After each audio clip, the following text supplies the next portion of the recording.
Böyle o sahnede adamdan.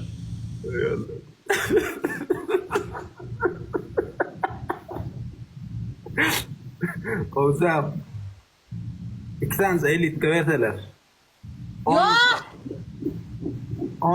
On ulan çıkıyor bilen bile ayar olup yaşamalı. Peri çocuğum yatar. Peri işte o mısır. Kabul et de. Peri işte yatar. Peri işte yatar. Bilersin onun ulan hava. Oho. 10 saniye sazam ne hal olursun İslam.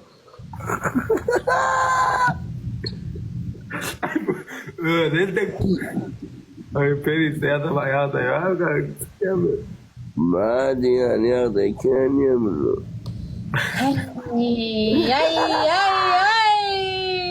Öyle bir kol parçalı suyan apart bir